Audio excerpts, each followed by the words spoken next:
Hello everyone. आज हम शुरू करने वाले हैं बुक कीपिंग का second chapter, that is accounts for not for profit concern. इसे हम एनपीओ भी कहते हैं, जिसका मतलब होता है नॉन प्रॉफिट ऑर्गेनाइजेशन। तो ये नॉट फॉर प्रॉफिट कंसर्न होता क्या है, पहले हम लोग वो समझते हैं, फिर उसके accounting treatments. Not for profit concern, नाम से आपको पता चल रहा है नॉट फॉर प्रॉफिट मतलब कि ये प्रॉफिट के लिए काम नहीं कर रहे। कंसर्न का मतलब होता है बिजनेस ऑर्गेनाइजेशन। सो ऐसे बिजनेस ऑर्गेनाइजेशन जो प्रॉफिट के लिए नहीं काम करते उन्हें हम कहते हैं नॉट फॉर प्रॉफिट कंसर्न। सो ये नॉट फॉर प्रॉफिट कंसर्न जो है, तो अगर ये प्रॉफिट के लिए नहीं काम कर रहे तो किसके लिए काम कर रहे हैं? हमने उसी में पढ़ा है कि राइट, बिजनेस का जो मेन ऑब्जेक्टिव होता है वो तो प्रॉफिट होता है। तो सर अगर ये प्रॉफिट के लिए नहीं काम कर रहे तो ये किसके लिए काम कर रहे हैं? तो ये जो ऑर्गेनाइजेशंस होते हैं ये सर्विस देने के लिए काम करते हैं, राइट। इनका मेन एम प्रॉफिट नहीं होता। There are certain organisations which are formed not to earn profit, ये प्रॉफिट के लिए नहीं है, बट टू रेंडर सर्विस, यानी कि लोगों को सर्विस देने के लिए, to their members and to the public. तो जो उस ग्रुप के मेंबर्स है, राइट, उस ऑर्गेनाइजेशन के मेंबर्स हैं, उनको भी ये सर्विस प्रोवाइड करते हैं और जो बाकी पब्लिक है उनको भी। ओके, सच ऑर्गेनाइजेशंस आर, ऐसे ऑर्गेनाइजेशंस कौन से होते हैं? क्लब हो सकते हैं, हॉस्पिटल्स हो सकते हैं, लाइब्रेरीज हो सकते हैं, कॉलेजेस हो सकते हैं, चैरिटेबल या कोई रिलीजियस इंस्टीट्यूट हो सकते हैं, राइट, लिटरेरी सोसाइटीज़ हो सकते हैं। तो ये सारे ऑर्गेनाइजेशंस जो होते हैं, राइट, सारे के सारे नहीं, इनमें होते हैं हॉस्पिटल्स। हम कहेंगे तो सारे hospitals not for profit concern नहीं है। प्राइवेट हॉस्पिटल्स होते हैं वो प्रॉफिट के लिए काम करते हैं, राइट। तो ये लोग हो सकते हैं नॉट फॉर प्रॉफिट कंसर्न में, ऐसा है, राइट। अगर हम लोग साधारण भाषा में बात करें तो आप उसे कहते हो संस्था, राइट। जो कई बार आपने देखा होगा कि बहुत सारे ऐसे संस्था होते हैं जो लोगों को, जो गरीब बच्चे हैं उनको पढ़ाई के लिए बुक्स देते हैं, राइट, या उनकी फ़ीस उनको देते हैं। कई सारे ऐसे संस्था होते हैं जो लोग मेडिसिन अफोर्ड नहीं कर सकते तो उनको मेडिसिन देते हैं मंथली, जो उनका मेडिसिन होता है। तो ऐसी जो ऑर्गेनाइजेशंस है जो लोगों को सर्विस देने के लिए है, राइट, वो बिजनेस नहीं कर रहे, तो वो जो ऑर्गेनाइजेशंस है उन्हें हम क्या कहते हैं? Not for profit concern, right. और ये जो ऑर्गेनाइजेशंस होते हैं इनका मेन एम जो होता है वो सर्विस ही होता है, right. This non profit seeking entities मतलब organisation, business organisation, right. So non profit seeking मतलब ये प्रॉफिट के लिए नहीं मर रहे, right, exist with a primary motive. इनका जो प्राइमरी मोटिव यानी कि मेन एम जो होता है, एम यानी मोटिव, राइट, क्या होता है? प्रोवाइडिंग सर्विस, ठीक है। तो ऐसे बहुत सारे ऑर्गेनाइजेशन हम लोग हमारे आसपास देखते हैं, राइट। जैसे कि एक है रोटरी क्लब, फिर एजुकेशन के लिए है उड़ान फाउंडेशन, फिर और बच्चों जो अनाथ बच्चे हैं उनके लिए होता है, right, help for one in orphan, right. तो ऐसे ऑर्गेनाइजेशंस बहुत सारे हैं, अलग अलग एरिया में होते हैं, राइट। तो ये सारे जो ऑर्गेनाइजेशंस होते हैं वो आपके नॉट फॉर प्रॉफिट कंसर्न में आते हैं। ओके, अब ये नॉट फॉर प्रॉफिट कंसर्न जो है, राइट, उन्हें ये फाइनल अकाउंट्स करने की क्या ज़रूरत? आप बोले सर अगर प्रॉफिट होता ही नहीं है, प्रॉफिट फाइंड करना ही, तो फिर हम लोग फाइनल अकाउंट्स क्यों प्रिपेयर करें, राइट। अब ये जो ऑर्गेनाइजेशंस है, राइट, ये बहुत सारे खर्चे कर रहे हैं, राइट, लोगों को सर्विस दे रहे, तो अपने उनके जेब से तो पैसे जाने वाले हैं, बट ये पैसे उनके पास आएंगे कैसे? बराबर है। तो इसके लिए वो क्या करते हैं, बहुत सारे अलग अलग सोर्सेस ऑफ इनकम भी होते हैं उनके, राइट। फॉर एग्जांपल अगर मैं कहता हूँ, मान लीजिए, तो ये फाइनल अकाउंट स्क्रिप्ट प्रिपेयर करना है, पहले मैं बताता हूँ फिर मैं आपको एग्जांपल देता हूँ। To know whether the current income are sufficient to meet their current expenses, for this purpose they prepare following statements, right. तो ये जो फाइनल अकाउंट्स के स्टेटमेंट जो है वो क्यों बना रहे हैं, वो ये चेक करने के लिए कि जो उनके करंट एक्सपेंसेस है, यानी कि अभी जो उनके फिलहाल खर्चे हैं वो खर्चे पूरे करने के लिए, right, to meet the current expenses, वो खर्चे पूरे करने के लिए उनके पास सफिशिएंट उतना इनकम आ रहा है या नहीं।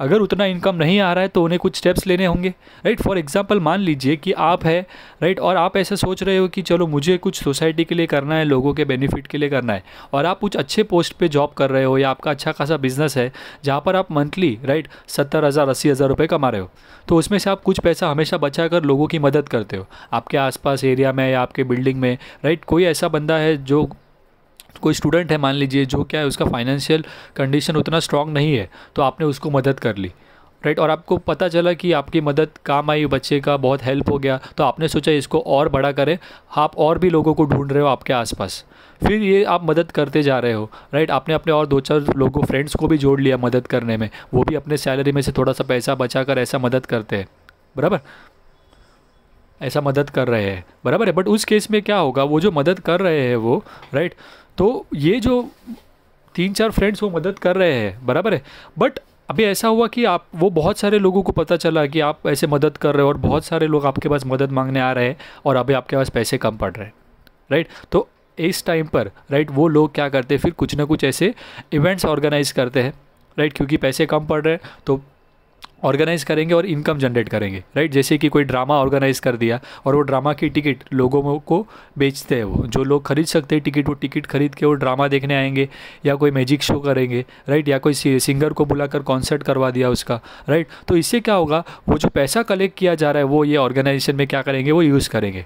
बट ऐसा इनकम चाहिए, वो कैसे पता चलेगा? तो इसके लिए वो फाइनल अकाउंट प्रिपेयर करते हैं, जिससे उनको पता चलता है कि हमारे सालाना ये जो खर्चा है हमारा इतना हो रहा है, 15 लाख रुपए हमें चाहिए, बट हम जो पैसा कंट्रीब्यूट कर रहे हैं या जितना हमारा डोनेशंस हमारे पास आ रहा है वो 10 लाख रुपए ही हो रहा है, तो हमें 5 लाख रुपए के लिए और भी कुछ एक्टिविटीज़ इस साल करनी होगी राइट। तो इसके लिए इन्हें फाइनल अकाउंट्स प्रिपेयर करना पड़ता है, ये ताकि उन्हें ये पता चलता रहे कि उनके खर्चे कितने हैं और इस हिसाब से उनको इनकम कितना लाना है राइट। सो अब यहाँ पे फॉलोइंग स्टेटमेंट्स क्या है राइट, वो क्या क्या प्रिपेयर करते हैं वो हम लोग देखते हैं। तो जिस तरीके से फाइनल अकाउंट्स में अगर हम बात करें राइट, सो फाइनल अकाउंट्स में हम लोग क्या क्या चीज़ें बनाते थे, trading account, profit and loss, partners capital और बैलेंस शीट राइट, ये 4 चीज़ें हम बनाते थे। और क्वेश्चन में आपको दिया होता था ट्रायल बैलेंस और कुछ एडजस्टमेंट, बराबर है। उसी तरीके से यहाँ पर आपको एक चीज़ दी रहेगी, that is receipt and payment. यहाँ पे आपको जो दिया रहता है वो क्या रहता है, रिसिप्ट एंड पेमेंट। तो जिस तरीके से यहाँ पे ट्रायल बैलेंस दिया रहता था, यहाँ पे आपको रिसिप्ट एंड पेमेंट दिया रहेगा। और आपको वहाँ पर हम लोग 4 चीज़ें बनाते थे, trading account, profit and loss, partners capital और बैलेंस शीट। यहाँ पे आपको 2 ही चीज़ें बनानी है, एक है आपका इनकम एंड एक्सपेंडिचर जो कि प्रॉफिट एंड लॉस जैसा होता है, और एक है आपका बैलेंस शीट। ठीक है, सो रिसिप्ट एंड पेमेंट आपको दिया होगा क्वेश्चन में, और कुछ एडजस्टमेंट दिए रहेंगे। इसके बाद आपको क्या बनाना है, इनकम एंड एक्सपेंडिचर और बैलेंस शीट। अब बैलेंस शीट क्या होता है वो तो आपको पहले से पता ही है, आप 11th स्टैंडर्ड में भी आपने किया है फाइनल अकाउंट्स में राइट, और अभी भी आपने पार्टनरशिप फाइनल अकाउंट इस चैप्टर में पढ़ा है बैलेंस शीट। बट ये जो इनका रिसिप्ट एंड पेमेंट और इनकम एंड एक्सपेंडिचर क्या है वो आपके लिए नया है, तो इसको हम लोग डिटेल में स्टडी करते हैं कि रिसिप्ट एंड पेमेंट और इनकम और एक्सपेंडिचर क्या होता है। सो पहले शुरू करते हैं हम लोग रिसिप्ट एंड पेमेंट से। नाम से आपको पता चल रहा है कि रिसिप्ट एंड पेमेंट राइट, तो रिसिप्ट मतलब जो पैसा हमने रिसीव किया है, ऑर्गेनाइजेशन संस्था को जो पैसे आए हैं वो रिसिप्ट होते हैं, और संस्था ने जो भी खर्चे किए हैं, पेमेंट्स किए रहेंगे, वो पेमेंट साइड में दिखेंगे।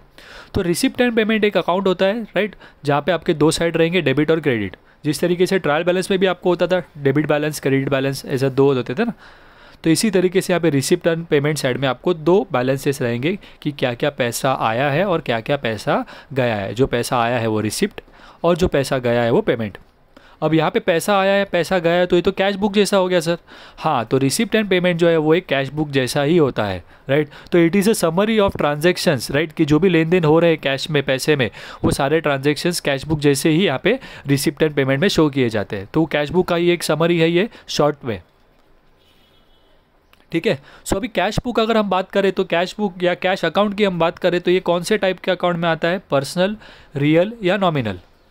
कैश अकाउंट जो होता है वो कौन से अकाउंट में आता है, रियल अकाउंट में। तो इस हिसाब से ये क्योंकि receipt and payment cash account जैसा ही है, तो इसीलिए रिसिप्ट एंड पेमेंट भी जो है वो कौन से अकाउंट में आएगा, रियल अकाउंट में आएगा। So it is a real account and hence the rule of real account is real account, that is debit what comes in and credit what goes out is followed. इसीलिए receipt and payment में real account का rule follow होता है, यानी कि जो पैसे आ रहे हैं वो हम लोग रिसिप्ट साइड में शो करते हैं, यानी कि डेबिट साइड में, और जो पैसे जा रहे हैं वो हम लोग कौन सी साइड में रिकॉर्ड करते हैं, पेमेंट साइड में, यानी कि क्रेडिट साइड में।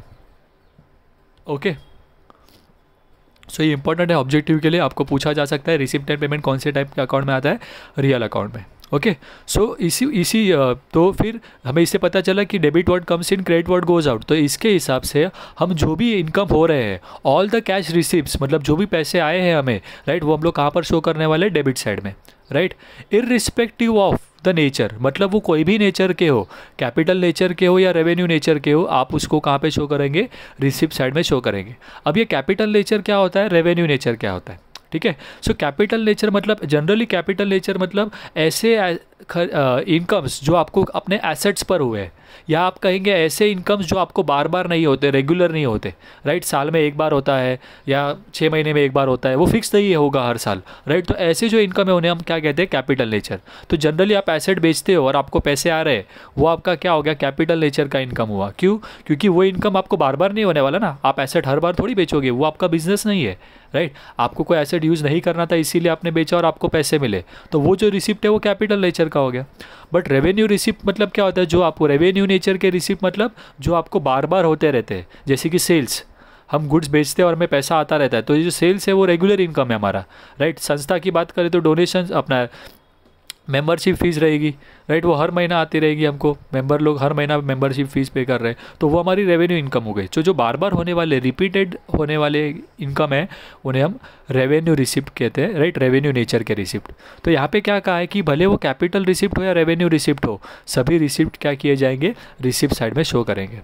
ओके या तो फिर वो कौन से भी पीरियड को बिलोंग करते हो, वो इस साल का पैसा है या पिछले साल का पैसा कोई मेंबर ने अभी भरा, या तो आने वाले साल का पैसा कोई मेंबर ने अभी एडवांस में दे दिया है, आपको इस साल मिलाना, तो आप इस साल के रिसिप्ट एंड पेमेंट में दिखाते हो उसको, भले ही वो पैसे कोई भी साल का हो, इस साल का हो, पिछले साल का हो या आने वाले साल का, आपको वो दिखाना ही है। तो यहाँ पे यही कहा कि इररिस्पेक्टिव ऑफ द नेचर और इररिस्पेक्टिव ऑफ द पीरियड, आपको अगर कोई भी पैसा मिला है तो आप उसे कहाँ शो करेंगे, डेबिट साइड में शो करेंगे। ठीक है, उसी तरीके से अभी नेक्स्ट है आपका इनकम। अभी ये हुआ इनकम के लिए, अब एक्सपेंस के लिए, राइट। तो likewise all the cash payments, तो जो भी हमने पेमेंट्स किए, जो भी हमने खर्चे किए, वो सारे खर्चे मुझे क्या करने हैं, क्रेडिट साइड में शो करने हैं। Again irrespective of nature, right, मतलब वो कैपिटल नेचर के एक्सपेंस है या फिर वो रेवेन्यू नेचर के एक्सपेंस है, या तो फिर वो कैपिटल नेचर के एक्सपेंस मतलब वही हो गया, राइट, एसेट्स खरीदा और खर्चा हुआ। वैसे ही कोई रेगुलर खर्चे, रेवेन्यू नेचर के एक्सपेंसेस मतलब सैलरी, वेजेस, टेलीफोन बिल, ये सब आप बार बार पे करते हो, राइट, तो वो रेवेन्यू नेचर के हो गए, बराबर।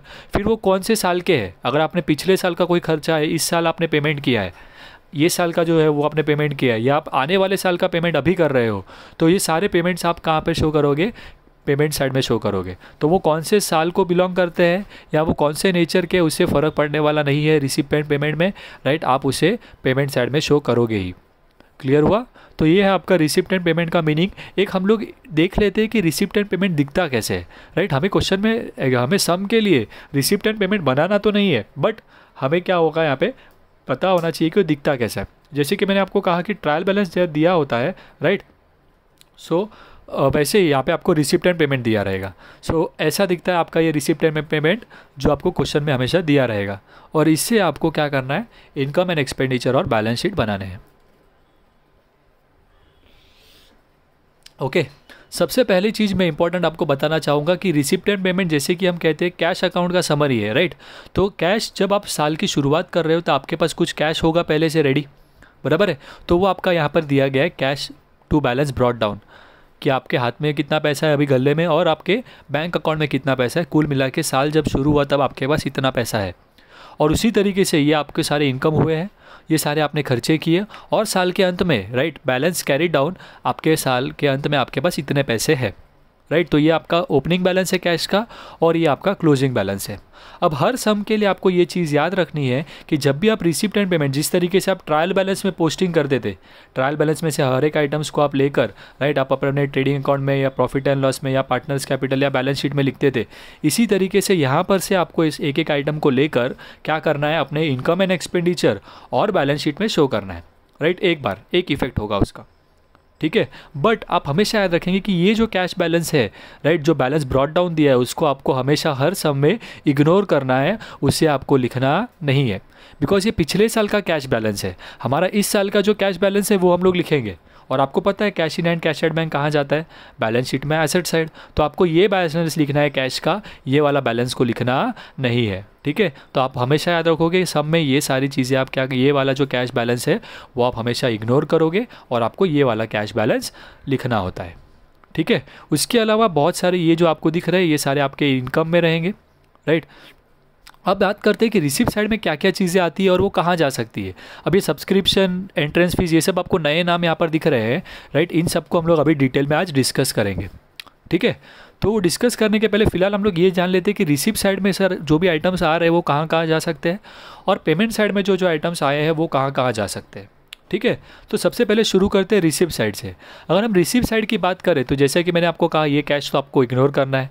इसके अलावा जो बाकी पार्ट्स बचे तो वो दो जगहों पर जा सकते हैं, या तो वो इनकम साइड में जाएगा आपका, जो आप इनकम एंड एक्सपेंडिचर बना रहे हो उसमें इनकम साइड में जाएगा, या तो फिर वो आपके लायबिलिटी में जाएगा, या तो फिर वो कहाँ जाएगा, आपके लायबिलिटी साइड में, ओके, राइट।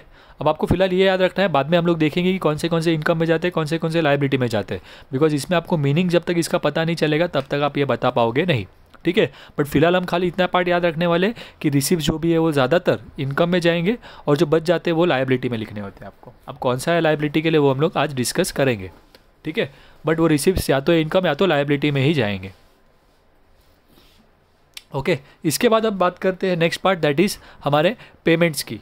तो पेमेंट्स जो होते हैं वो सारे के सारे हम लोग कहाँ पे शिफ्ट करते हैं, राइट। जिस तरीके से रिसिप्ट्स आपके इनकम और लायबिलिटी में जा रहे थे, पेमेंट्स जो है यानी कि आपने जो खर्चे किए, पेमेंट किया है, वो आपका या तो एक्सपेंडिचर में जाएगा और या तो वो एसेट में जाएगा। तो यहाँ पे आप देख सकते हो, राइट, सारे आपके एक्सपेंडिचर के नाम आपको दिख रहे हैं, जैसे आपने फाइनल अकाउंट्स के लिए किया था, रेंट है, इंश्योरेंस है, sundry expense, printing and stationery, picnic expense. तो ये सारे आपके क्या है, एक्सपेंसेस, तो ये आपके एक्सपेंडिचर में जाएंगे। अगर इसमें कोई एसेट का नाम दिया है, जैसे कि कैश दिया है, देखिए कई बार फर्नीचर भी देते हैं, वो मशीनरी भी दे देते हैं, तो ऐसे कोई एसेट का नाम दिया है तो उसे आप कहाँ पर शिफ्ट कीजिए, एसेट साइड में। क्लियर हुआ? तो ये हुआ आपकी पोस्टिंग की बात, बराबर है। तो जिस तरीके से, राइट, हम ट्रायल बैलेंस में पोस्टिंग करते थे उसी तरीके से हम क्या करने वाले, यहाँ पर पोस्टिंग करने वाले, ओके। और हमें याद रखना है कि रिसीव साइड की जो पोस्टिंग है वो या तो इनकम में जाएगी या तो लायबिलिटी, और उसी तरीके से पेमेंट साइड की जो है वो या तो एक्सपेंडिचर में जाएगी या तो एसेट में जाएगी, ठीक है।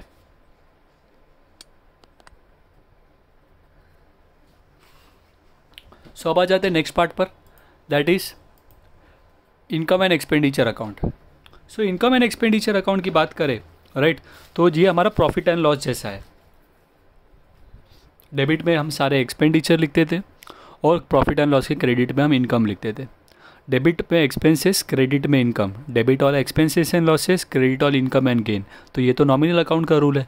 हाँ, तो इनकम एंड एक्सपेंडिचर जो है वो नॉमिनल अकाउंट का जैसा होता है। So it is a nominal account, that is debit all expenses and losses and credit all income and gain is followed while preparing it. तो जब आप इनकम एंड एक्सपेंडिचर बना रहे हो तब आपको क्या रूल फॉलो करना है कि आपके इनकम्स जो है वो क्रेडिट में आएंगे और सारे आपके एक्सपेंसेस डेबिट में आएंगे, ओके। और हमने ऑलरेडी पढ़ा जो भी हमारे पेमेंट्स है वो हमें सारे क्या करने हैं, एक्सपेंडिचर साइड में शो करने हैं, यानी कि आपके डेबिट साइड में। और जो हमारे वहाँ पे रिसिप्ट थे वो सारे हमें कहाँ रिकॉर्ड करने हैं, या तो इनकम साइड में, राइट, यानी कि आपके क्रेडिट साइड में, ठीक है। So this account is prepared in the same manner in which profit and loss is prepared. जिस तरीके से आप प्रॉफिट एंड लॉस प्रिपेयर करते हो उसी सेम मैनर में आप प्रिपेयर करेंगे।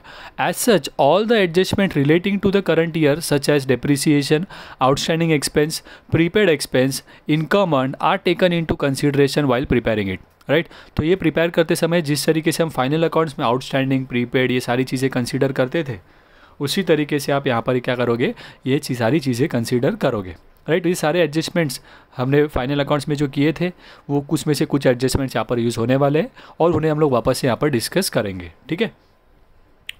सो only items of revenue nature are recorded in it. Revenue nature मतलब रिपीटिंग नेचर वाले, जैसे कि सैलरी, वेजेस, इलेक्ट्रिसिटी बिल, तो वो सारे एक्सपेंसेस आप यहाँ पे शो करते हो।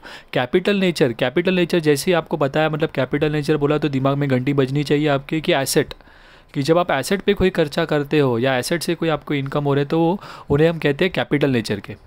उन्हें आप यहाँ पे शो नहीं करते इनकम एंड एक्सपेंडिचर में, उन्हें आप कहाँ पर शो करते हो, बैलेंस शीट में शो करते हो। तो इसीलिए हम लोग यहाँ पे इन्होंने कहा कि कैपिटल नेचर के जो है उन्हें हम इग्नोर करेंगे, ठीक है। आराम से बैठना, क्लियर। सो ये हुआ आपका इनकम एंड एक्सपेंडिचर की बात। तो अगर हम लोग देखें एक रफ में इनकम एंड एक्सपेंडिचर कैसे दिखता है तो इस तरीके से होता है, राइट। बट यहाँ पे हम प्रॉफिट एंड लॉस में और इनकम एंड एक्सपेंडिचर में फ़र्क क्या है, देखिए। Income and profit and loss में हम वहाँ पे पर्टिकुलर्स लिखते थे, राइट, जबकि यहाँ पर हम लोग क्या लिखने वाले हैं, एक्सपेंडिचर और इनकम, और यही आपको लिखना है। वरना मॉडरेशन में अगर आपका पेपर, नॉर्मल पेपर में अगर समझिए चेक नहीं हुआ है, मॉडरेशन में तो आपका श्योरली ये मार्क्स क्या हो जाएगा, डिडक्ट हो जाएगा अगर आपने इनकम और एक्सपेंडिचर के जगह पे पर्टिकुलर लिखा है। बिकॉज हमें फाइनल अकाउंट से आदत होती है पर्टिकुलर्स लिखना। तो आपको ये चीज़ याद रखना है कि एनपीओ में जब आप लिखते हो तब आप उसे क्या लिखते हो, एक्सपेंडिचर साइड और ये आपका इनकम साइड। बट ऊपर जब आप नाम लिख रहे हो तो उसे income and expenditure account for the year ended ऐसा ही लिखा जाता है।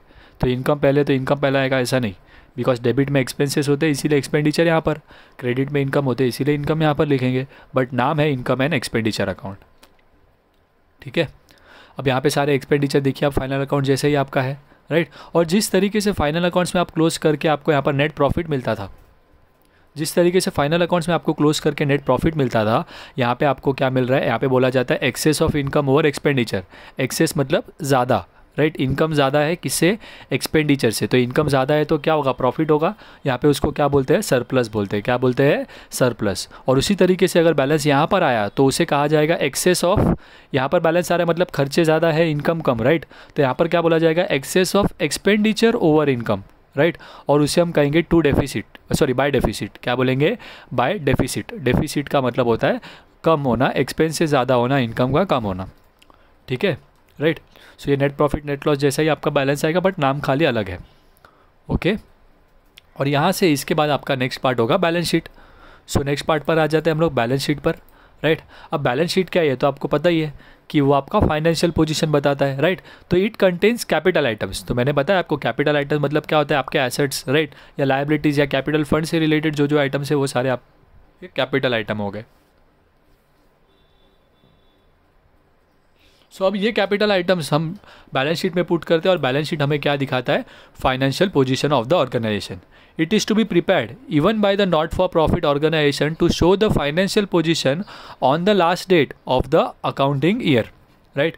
आपके अकाउंटिंग के ईयर के आखिरी में आपका फाइनेंशियल पोजीशन क्या है ऑर्गेनाइजेशन का, वो दिखाता है आपका बैलेंस शीट, राइट। अब बैलेंस शीट तो आपने देखा ही है, liability side, asset side, right. तो इसके लिए वो मैं आपको यहाँ पे डेमो नहीं दिखा रहा, ओके। अब इसके बाद हम लोग शुरू करते हैं, राइट, कि यहाँ पे हमने बहुत सारे इनकम में देखे, इनकम एंड एक्सपेंडिचर के वक्त की नए नए नाम्स वहाँ पर देखने मिले हमें, सब्सक्रिप्शन, एंट्रेंस फीस। तो एनपीओ इस चैप्टर में, राइट, या हम कहेंगे नॉट फॉर प्रॉफिट कंसर्न इस चैप्टर में, राइट, थोड़े बहुत आपको नए टर्म्स आए हैं, तो उन टर्म्स का मतलब जान लेते हैं, ओके।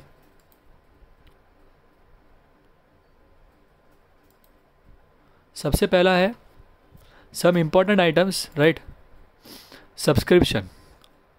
सब्सक्रिप्शन मतलब क्या होता है, अब हमारी जो संस्था है, हमारा जो ऑर्गेनाइजेशन है, हमारा जो ग्रुप है, उसके जो मेंबर्स है वो मेंबर बने रहने के लिए, राइट, हमेशा क्या करते हैं, कुछ पैसे देते हैं ऑर्गेनाइजेशन को, राइट। और वो जो पैसे दे रहे हैं उसे हम लोग क्या कहते हैं, सब्सक्रिप्शन कहते हैं। अब वो मंथली भी हो सकता है कि हर महीने वो कुछ पैसे दे रहे हैं, 6 महीने में पैसे लेते हैं, ऐसा भी हो सकता है, राइट। वो ऑर्गेनाइजेशन ने सबने मिलके क्या डिसाइड किया है इसके ऊपर है, बट वो मंथली पैसे जमा भी किए जा सकते हैं, राइट। साल का एक बार भी हो सकता है, 6 महीने में एक बार भी हो सकता है, राइट। सो पीरियोडिकल पेमेंट, पीरियोडिकल मतलब वो 6 महीने का हो सकता है, महीने का हो सकता है, साल का भी हो सकता है, बाय द मेंबर्स, राइट, जो उनके मेंबर्स है ऑर्गेनाइजेशन के, ग्रुप के, right, of the not for profit concern to maintain their membership, अपना मेंबरशिप बनाए रखने के लिए, राइट, वो जो पैसे देते रहते हैं उसे हम वो क्या कहते हैं, हम लोग सब्सक्रिप्शन कहते हैं। और ये जो सब्सक्रिप्शन का पैसा है ये ऑर्गेनाइजेशन का सबसे बड़ा सोर्स ऑफ इनकम है, राइट, क्योंकि सब्सक्रिप्शन से ही उनको ज़्यादा इनकम होता है, क्योंकि उनके सारे मेंबर्स यहाँ पे उनको पैसा देते हैं, राइट। नेक्स्ट है आपका लाइफ मेंबरशिप फीस। अब कोई मेंबर मान लीजिए वो कह रहा है कि मुझे हर महीने नहीं अमाउंट पे करना, राइट, ये सब झंझट मारी से अच्छा मैं पूरे जो भी है पूरा पेमेंट बता दो, मुझे लाइफ टाइम मेंबर बना दो। इसमें कैसा है कि अगर आप 5 साल तक पैसे भर पा रहे हो, आप भर रहे हो, फिर आपको प्रॉब्लम हो रहा है, आपका फाइनेंशियल क्राइसिस है, आप पैसा नहीं दे पा रहे हो, तो आप पैसे मत दो, या आपको उसके बाद वो मेंबरशिप नहीं चाहिए उस ग्रुप का, आपको अलग हो जाना है, उसमें नहीं मेंबर रहना अभी, तो आप पेमेंट मत करो मेंबरशिप का, तो सब्सक्रिप्शन की पेमेंट मत करो, तो ऑटोमेटिकली आप मेंबरशिप क्या हो जाएगा, आपका कैंसिल हो जाएगा। बट लाइफ मेंबरशिप फीस में क्या है कि आप चाहते हो कि आप पूरे ज़िंदगी भर उस ग्रुप के मेंबर बन जाओ, तो उसके लिए आप क्या बोलोगे कि जो भी मेरा फीस रहेगा पूरे लाइफ के लिए मुझे चाहिए मेंबरशिप, टोटल जो भी लमसम अमाउंट होता रहेगा, 1,00,000 2,00,000 रुपया जो भी है वो मुझे बता दीजिए, मैं आपको पे करूँगा। तो यहाँ पे वो पूरा जो लमसम अमाउंट है एक ही साथ पे कर दिया जाता है, उसे हम क्या कहते हैं, लाइफ मेंबरशिप फीस। और वो मेंबर लाइफ टाइम मेंबर बन जाता है उस ग्रुप का या उस ऑर्गेनाइजेशन या उस कंसर्न का। Fees received by the not for profit concern from a person who wants to become a life member of not for profit concern, it is paid by the member once in a life time. वो अपने साल life में, ज़िंदगी में एक ही बार पे करते हैं और बाद में वो जो मेंबर है वो पूरे लाइफ टाइम मेंबर बन जाते हैं उसका, राइट। नेक्स्ट है आपका एंडाउनमेंट फंड। नेक्स्ट है एंडाउनमेंट फंड। एंडाउनमेंट फंड मतलब क्या होता है, income of which is devoted for a specific purpose, right. तो अगर समझिए कोई आपको इनकम मिल रहा है और वो इनकम जो है आप स्पेसिफिक पर्पस के लिए इस्तेमाल करने वाले हो, वो आप स्पेसिफिक पर्पस के लिए यूज़ करने वाले हो, राइट। आप उसे नॉर्मल खर्चों के लिए यूज़ नहीं कर सकते या किसी भी खर्चे के लिए यूज़ नहीं कर सकते, भले वो बिज़नेस का ही खर्चा है, आपके कंसर्न का, ऑर्गेनाइजेशन का ही खर्चा है, बट वो पैसा जो है वो किसी काम के लिए ही मिला है आपको, राइट, या आपने किसी काम के लिए ही अर्न किया है। तो ऐसा जो पैसा रहेगा वो एंडोमेंट फंड कहा जाएगा, और आप वो किसी काम के लिए यूज़ कर सकते नहीं हो, राइट, वो पर्टिकुलर काम के लिए ही यूज़ होगा। तो उसे हम लोग कहाँ पे पुट करेंगे? बैलेंस शीट के लायबिलिटी में पुट करेंगे। कहाँ पे पुट करेंगे? बैलेंस शीट के लायबिलिटी में। ठीक है, एक एग्जांपल देता हूँ मैं आपको एंडोमेंट फंड का। मान लीजिए कि आप कोई इनकम अर्न कर रहे हैं, राइट, जैसे कि कोई इनकम जनरेट कर रहे हैं। जैसे आपने ये देखा होगा तारक मेहता का उल्टा चश्मा, उसमें एक एपिसोड था कि बच्चों ने जहाँ पर एक अंधे बच्चे लोगों के लिए एक ड्रामा किया था अपने सोसाइटी में, और उससे जो भी पैसे उनको आए हैं वो पैसा उन्होंने क्या किया, कोई अंधजनों की संस्था थी और उसमें वो क्या कर रहे थे, डोनेट कर रहे थे। तो वो जो पैसा उन्होंने जमा किया करके इनकम अर्न किया है उन्होंने डिसाइड किया था कि ये पैसा जो है वो इसी काम के लिए यूज़ होगा, राइट। तो ऐसा जो पैसा है, राइट, जो पर्पस जिसका पहले से डिसाइडेड है उसे हम लोग क्या कहते हैं? एंडोमेंट फंड कहते हैं। और उसे हम लोग कहाँ पे पुट करेंगे? लायबिलिटी में पुट करेंगे। ठीक है, अगर आपको मीनिंग याद नहीं भी रहता है तो आप खाली इतना चीज़ याद रखिए, कोई भी टाइप का फंड अगर होता है या कोई भी टाइप का रिजर्व अगर होता है तो उसे हम लोग कहाँ पर पुट करते हैं? बैलेंस शीट में लायबिलिटी में पुट करते हैं। ठीक है,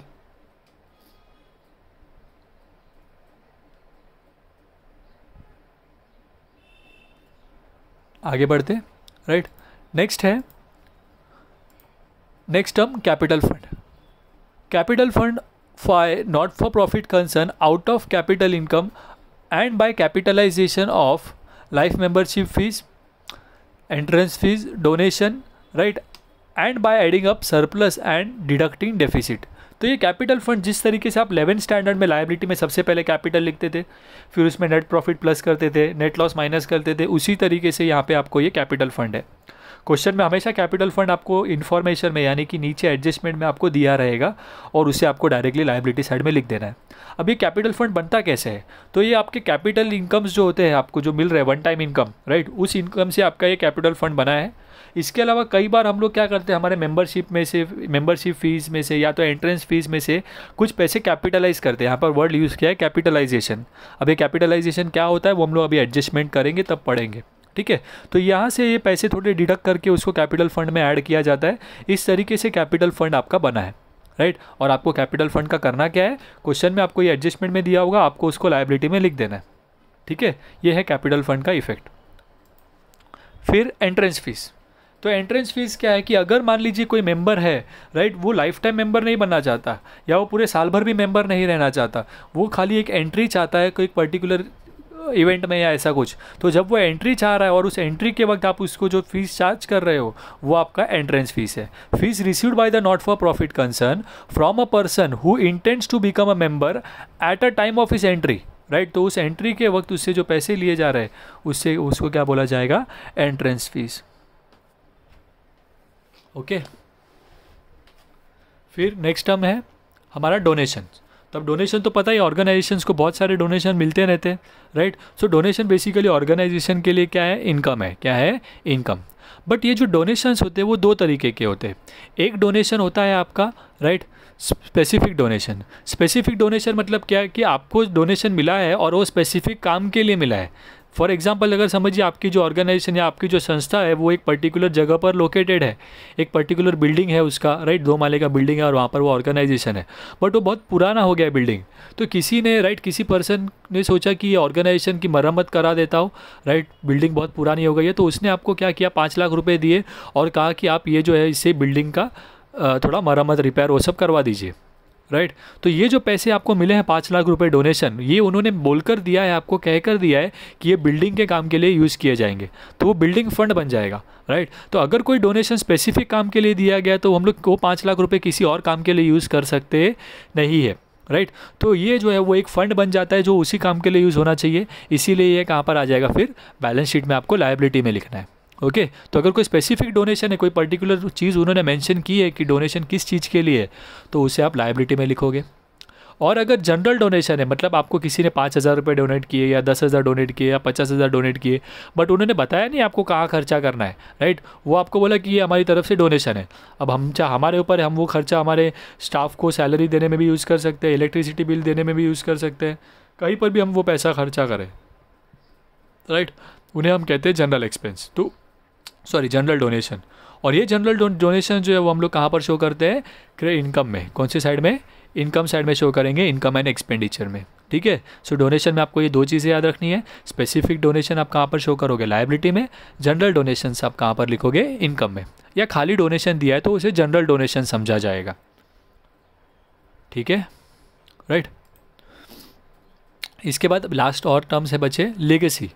लेगेसी का मतलब क्या है कि कोई पर्सन, राइट, कोई गिफ्ट या डोनेशन दे रहा है अपनी विल पर, राइट, वसीयत से, राइट, तो वो जो है जो ऑर्गेनाइजेशन को मिला है, मान लीजिए कई बार ऐसा होता है, राइट, कि कोई पर्सन मर गया और उनकी जब जायदाद जो है, राइट, वसीयत पड़ी गई, तो वसीयत में उन्होंने अपना कोई ज़मीन, राइट, वो बिल्डिंग मंदिर के नाम पर दे के गए, या कुछ पैसे मंदिर के नाम पर छोड़ के गए, या कोई संस्था का नाम पर दे कर गए, तो वो जो पैसे ऐसे गिफ्ट या डोनेशन दिया जाता है, राइट, वो उसे कहते हैं हम लेगेसी।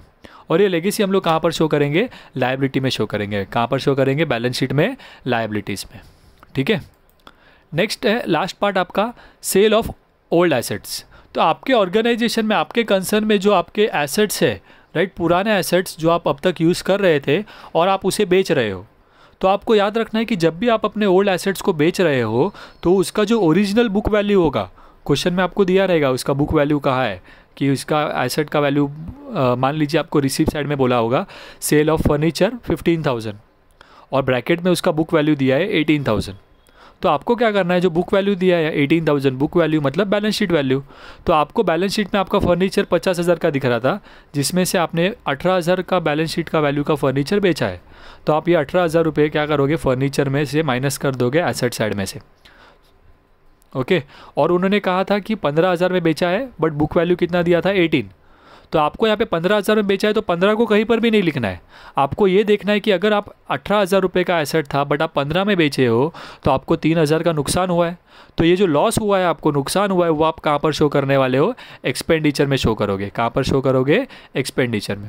तो सेल ऑफ एसेट में आपको ये चीज़ याद रखना है कि बुक वैल्यू आपको एसेट में से माइनस करना है, फिर जो प्रॉफिट हो रहा है या लॉस हो रहा है वो आपको अपने इनकम एंड एक्सपेंडिचर में शो करोगे कि इनकम है या एक्सपेंस उसके हिसाब से, राइट। तो इसे हम लोग और डिटेल में जब आप सम के सामने आएगा तब आपको समझ जाएगा, बहुत ही इजी चीज़ है, right. Appears in the debit side of the receipt payment, receipt and payment account. यहाँ पे आपको ये क्वेश्चन में रिसिप्ट एंड पेमेंट में रिसिप्ट साइड में दिया होगा, it is a capital receipt and such receipt should not be transferred to income and expenditure. उसे हम इनकम एंड एक्सपेंडिचर में नहीं शो करेंगे। ये जो एसेट बेच के पैसा आया है वो आपको क्या करना होगा, आपके एसेट साइड में शो करना होगा कि उतना एसेट सेल हो गया, बराबर है। बट उसका जो फ़ायदा या नुकसान है, प्रॉफिट या लॉस जो अर्न हुआ है, बराबर, वो हम लोग शो करेंगे, बराबर, मस्ट बी कंसिडर्ड। और वो कहाँ पे शो करेंगे हम लोग, इनकम एंड एक्सपेंडिचर में शो करेंगे, ठीक है, राइट। तो ये सारे टर्मिनोलॉजीज थे, जो नए नए टर्म्स थे जो हमें पहले नहीं पढ़े थे और इनकम ये अपना नॉट फॉर प्रॉफिट कंसर्न में आए हैं, तो वो हमने कवर कर लिए। अब शुरू करते हैं इस चैप्टर का last part, that is adjustments. तो जिस तरीके से फाइनल अकाउंट्स में हमने बहुत सारे एडजस्टमेंट्स पढ़े थे, करीब करीब 28 एडजस्टमेंट्स पढ़े थे और कुछ हिडन एडजस्टमेंट्स फाइनल अकाउंट्स में, राइट। तो यहाँ पर भी आपको एडजस्टमेंट्स आते हैं, राइट। हम टोटल 8 एडजस्टमेंट्स देखने वाले हैं, 8। बट उन 8 एडजस्टमेंट्स में से 5 एडजस्टमेंट्स तो आपके फाइनल अकाउंट्स के ही है सेम, तो 3 ही नए एडजस्टमेंट्स है जो आपको पढ़ने हैं, ओके। तो शुरू करते हैं हम हमारे पहले एडजस्टमेंट से। सबसे पहला एडजस्टमेंट है आपका आउटस्टैंडिंग एक्सपेंस। सबसे पहला एडजस्टमेंट है आपका आउटस्टैंडिंग एक्सपेंस।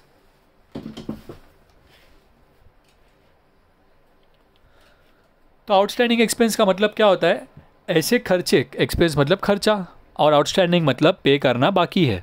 तो आउटस्टैंडिंग एक्सपेंस मतलब ऐसे खर्चे जो कि पे करना बाकी है। तो ये आउटस्टैंडिंग एक्सपेंस को आप कहाँ पर शो करोगे, एक्सपेंस कहाँ पे दिखते हैं आपके, इनकम एंड एक्सपेंडिचर में। तो आप इनकम एंड एक्सपेंडिचर में आप अपने उस एक्सपेंस में जो आपका आउटस्टैंडिंग एक्सपेंस दिया है उसे आप क्या कर देंगे, प्लस कर देंगे और फिर उसे ऐड करके बाहर लिखेंगे। तो अगर मैं कहूँ एक एग्जांपल, आपको रिसिप्ट एंड पेमेंट में क्वेश्चन में, राइट, पेमेंट साइड में सैलरी दिया था 50,000, तो आपने वो सैलरी 50,000 यहाँ पे लिख दिया होगा, सैलरी करके 50,000। और एडजस्टमेंट में आपको बोला कि सैलरी ऑफ ₹10,000 आउटस्टैंडिंग।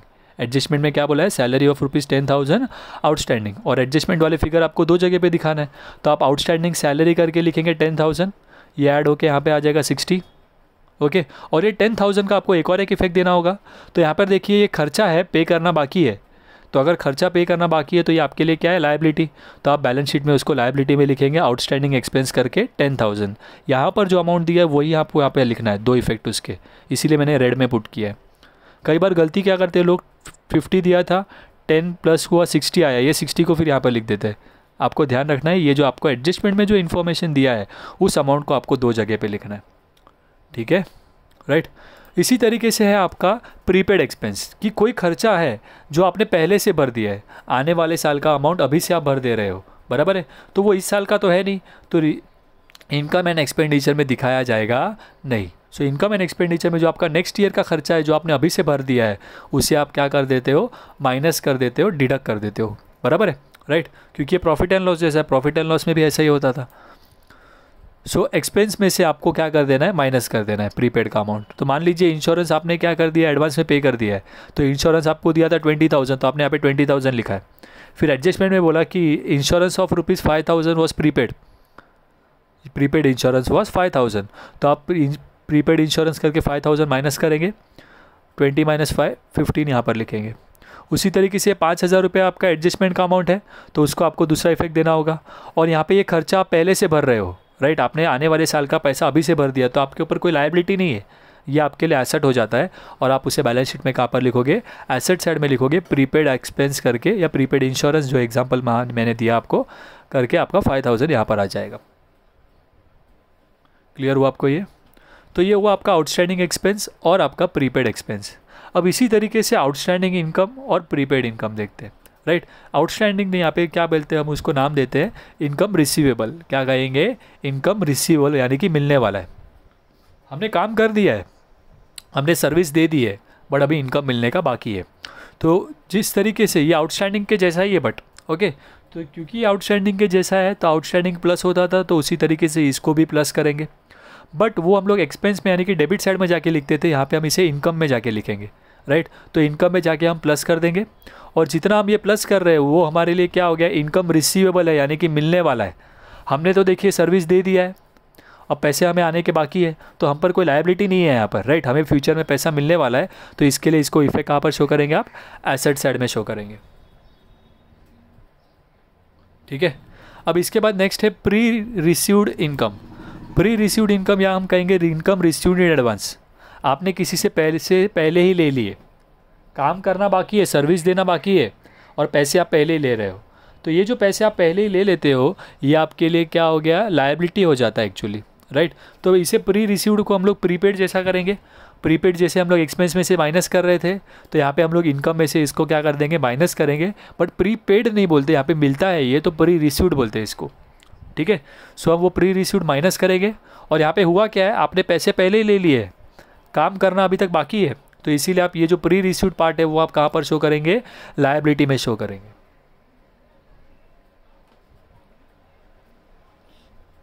क्लियर हुआ आपको ये? ओके, नेक्स्ट पार्ट पर आ जाते हैं। तो ये 4 एडजस्टमेंट्स तो आपके नॉर्मल एडजस्टमेंट थे अब तक फाइनल अकाउंट्स में जो आपने किए हैं। एक और एक एडजस्टमेंट है जो नॉर्मल है, दैट इज़ डेप्रीसिएशन, राइट। तो डेप्रीसिएशन क्या होता है कि एसेट्स का वैल्यू जो कम हो जाता है, कम डेप्रीशिएट होता है, वो आप डेप्रीसिएशन करके शो करते हो। तो इसके 2 इफेक्ट्स होते थे वहाँ पर भी फाइनल अकाउंट्स में। पहला तो आप बैलेंस शीट में एसेट में से माइनस करते थे, फिर आप प्रॉफिट एंड लॉस के डेबिट में लिखते थे। अब यहाँ पे प्रॉफिट एंड लॉस नहीं है, यहाँ पर इनकम एंड एक्सपेंडिचर है, तो आप एक्सपेंडिचर साइड में शो करोगे, राइट, डेप्रीसिएशन ऑन एसेट करके। बट पहले आपको उसके लिए क्या करना होगा, बैलेंस शीट में एसेट में जाकर माइनस करना होगा। मान लीजिए आपको एसेट में दिया है मशीनरी 1 लाख, तो आपने रिसिप्ट एंड पेमेंट में से मशीनरी 1 लाख यहाँ पर लिख दिया। एडजस्टमेंट में कहा कि डेप्रीसिएशन ऑन मशीनरी 10%, तो आप 1 लाख का 10% निकालोगे, तो 1 लाख का 10% कितना होएगा, 10,000 रुपये। तो माइनस डेप्रीसिएशन 10,000, और ये माइनस करके 90,000 यहाँ पर आ जाएगा। और ये 10,000 का आप सेकेंड इफेक्ट शो करोगे यहाँ पर एक्सपेंडिचर में, राइट। तो 2 डेप्रीसिएशन ऑन मशीनरी करके 10,000 यहाँ पे लिखेंगे।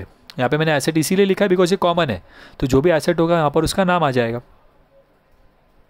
क्लियर हुआ आपको ये? तो ये 5 एडजस्टमेंट्स तो आपके सेम थे, राइट, नॉर्मल एडजस्टमेंट्स जो आपने क्या किए फाइनल अकाउंट्स में भी पढ़े। अब हम लोग नए एडजस्टमेंट्स पर आ जाते हैं जो यहाँ पे नए आए हैं आपको, राइट, जो आपने पहले पढ़े नहीं है। जी, मैंने आपसे बात किया था कैपिटलाइजेशन के बारे में। मैंने आपको कहा था कि मैं बाद में आपको बताऊंगा कि जो कैपिटल फंड है आपका, capitalisation of membership entrance fees, इससे बना है। अब इसमें होता क्या है, कैपिटलाइजेशन ऑफ एंट्रेंस फीस, ये एक एग्जांपल मैं आपको दे रहा हूँ।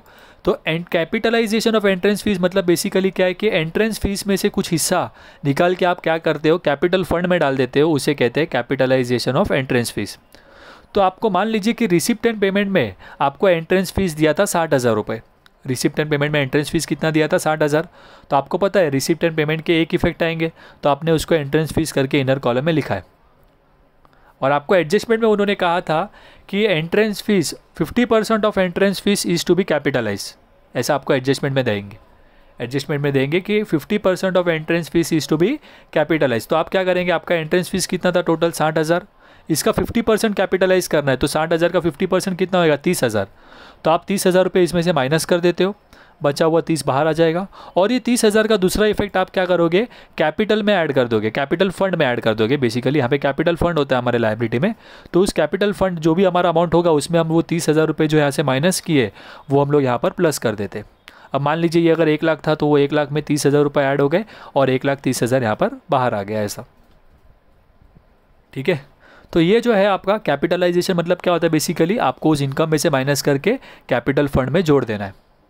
अब ये ज़रूरी नहीं है कि एंट्रेंस फीस का ही कैपिटलाइजेशन हो, ज़्यादातर होता है एंट्रेंस फीस का ही बात बराबर है, बट कई बार वो लाइफ मेंबरशिप फीस कैपिटलाइज करने बोलते हैं, तो ठीक है मेथड सेम ही होगा। आपको लाइफ मेंबरशिप में से माइनस करना है, लाइफ मेंबरशिप फीस में से, और उसे आप कैपिटल फंड में ऐड करेंगे।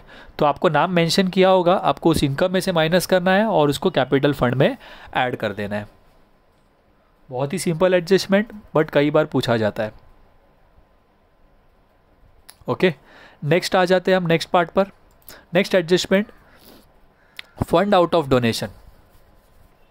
तो जिस तरीके से आपको इनकम मिला है, राइट, जैसे कि एंट्रेंस फीस और उसमें से आपने कैपिटलाइजेशन किया, वैसे ही आपको जो डोनेशन मिले हैं उसमें से आप फंड बना रहे हो। तो जैसे कि मैंने आपको कहा कि आपके जो जनरल डोनेशंस होते हैं वो आपके इनकम में दिखते हैं, राइट, बट यहाँ पे उसमें से कोई फंड बनाया जा रहा है। आपके डोनेशंस में आपको 5 लाख रुपए है, आप चाहते हो कि उस 5 लाख में से आप 2 लाख रुपए, राइट, क्या करें, एक पर्टिकुलर काम के लिए फ़ंड बना दे, यानी कि बिल्डिंग के लिए फ़ंड बना रहे मान लो। तो आप क्या करोगे, आप उस नॉर्मल डोनेशंस में से उसको माइनस कर देते हो, राइट। तो डोनेशंस करके आपको दिया था रिसिप्ट एंड पेमेंट में, रिसिप्ट साइड में आपने वो 5 लाख रुपीज़ यहाँ पे लिखा।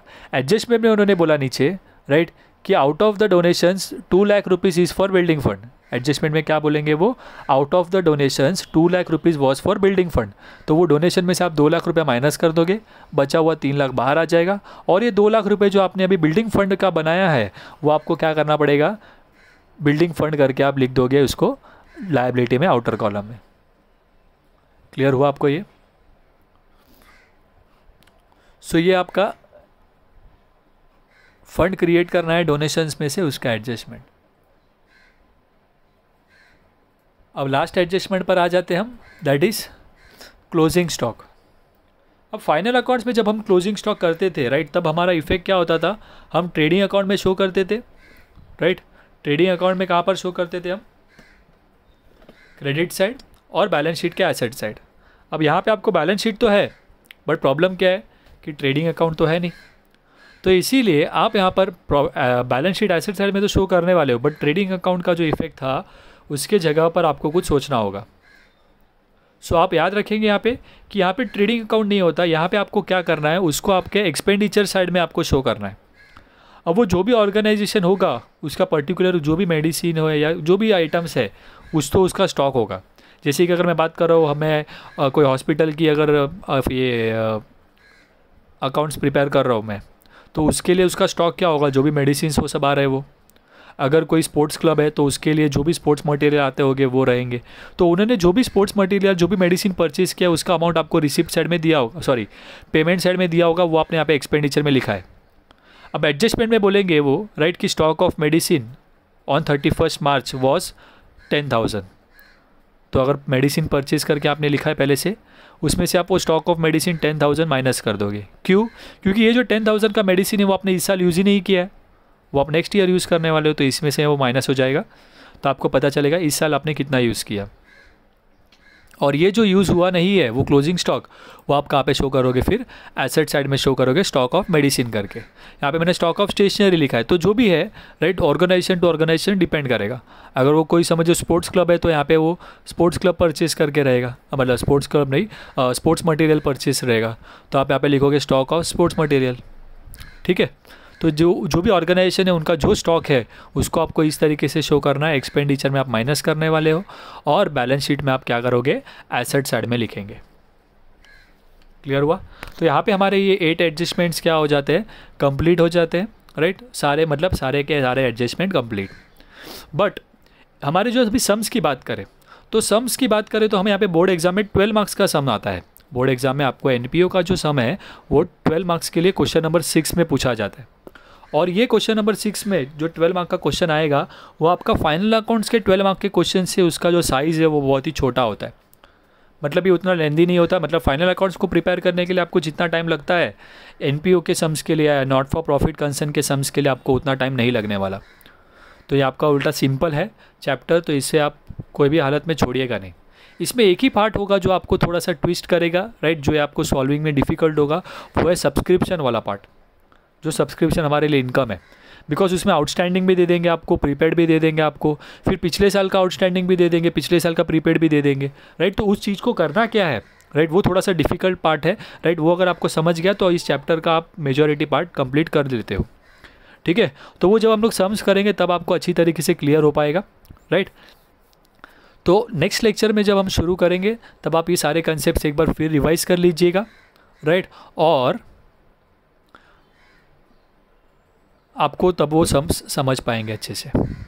ठीक है, सो आज का लेक्चर हम लोग यहीं पर स्टॉप करेंगे।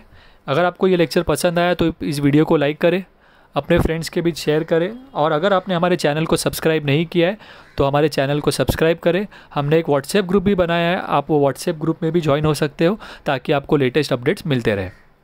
Okay, bye bye, take care.